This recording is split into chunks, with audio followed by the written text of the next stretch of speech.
Hello, bright sunny day today. I've got bright sunny colours on. Well, I'm feeling a bit better from last week, so I'm doing a video, bit of a continuation on the last one actually. This one's called the Madonna and whore syndrome. Now, first of all, I want to apologise to any men that watch this. It's not my intention to be feminist and, you know, because I love men, really. It's just, I think there's a lot of confusion for women mostly.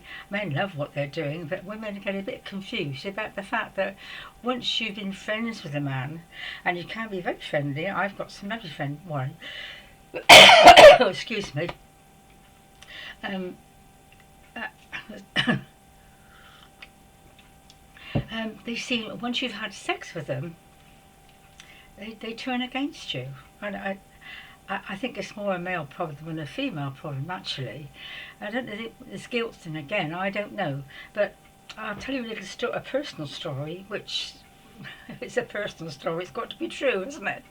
I met a man friend, he was a soulmate not so long ago, and I loved him dearly and he loved me, but of course it wasn't an in-love thing. It was, I loved him as a being, and it was from a very past life, and we got on remarkably well, I thought.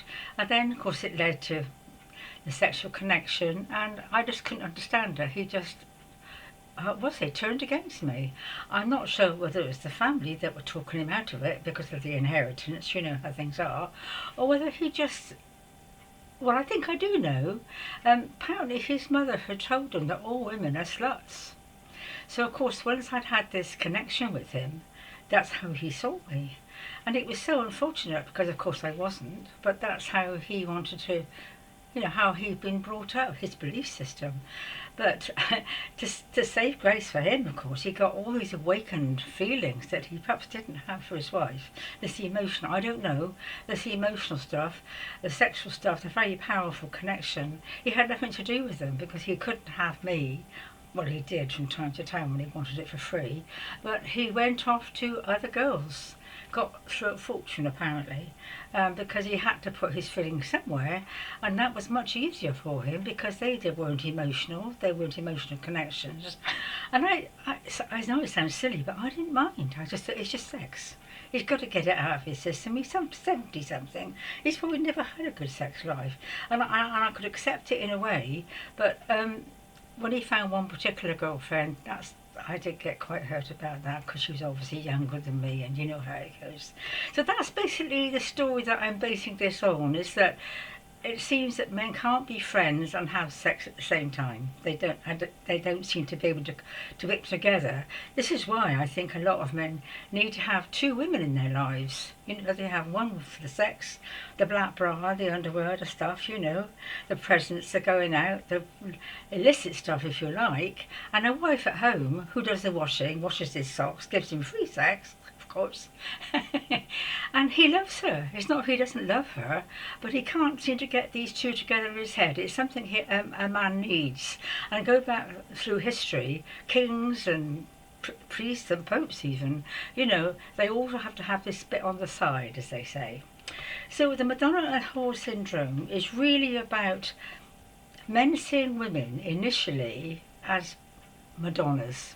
They worship them, the nurses, the air hostesses, the unavailable women, the ones that care for them, look after them, wipe their bottoms and plaster their wounds, you know, the caring sort of women.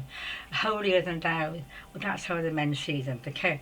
But they have the other side that wants the naughty bits, you know, well, not the naughty, you know what I mean, the bits that they know they shouldn't be having and they have to pay dearly for a lot of the time, because they can't seem to get these two together.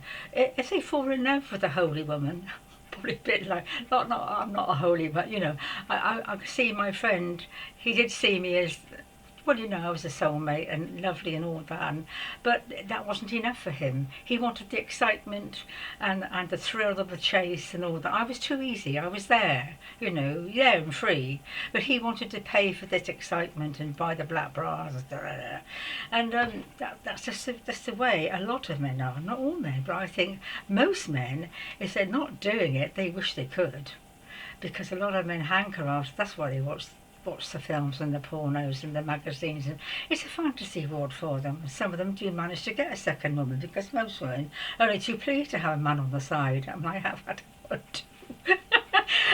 Who've already got wives, and that's quite good, because you haven't got the worry about washing their socks, because wives do that, you see. So that the syndrome is that.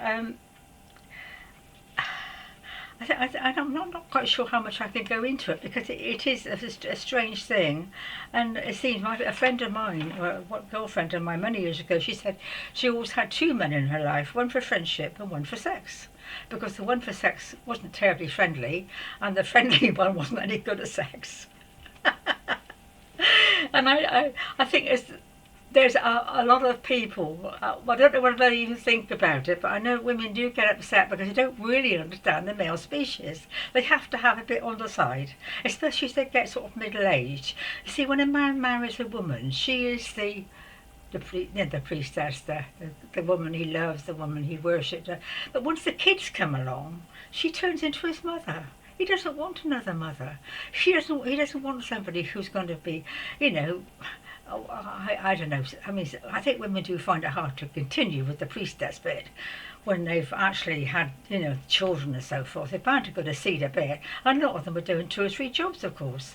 So the man gets fed up with this. He's not getting the hero worship that he used to get. He's taking second place with the kids. And now he's got a mother as well. So let's go out. Let's find somebody else who's going to worship me and kiss my feet, And I know quite... No, I don't say I know a lot of men like it, but I have met this kind of before. And I think women, really, to keep the marriage would be a good idea just to accept it. It's just sex. It's just sex. They don't love the woman. They love the wife. They would never leave her. But they have to have this extra sort of bit of excitement. It's good for their egos, you see, as long as they can still get it up. As long as they can still have sex with a younger woman. It's wonderful for their egos. And women, if you want to keep a man, happy, let him go. I think it's done 7 things. I just finish on this little note because a friend of mine told me this. Well, he's kind of a friend acquaintance, and he's in his 50s, a single man. And he shocked me the other day with a story.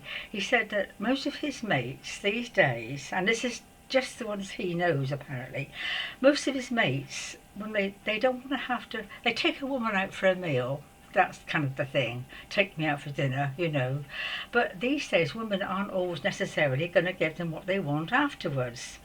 So the men get fed up with this. I mean, taking a woman out must cost quite a lot these days, the drinks and da-da-da-da, and probably a present, roses, da-da-da.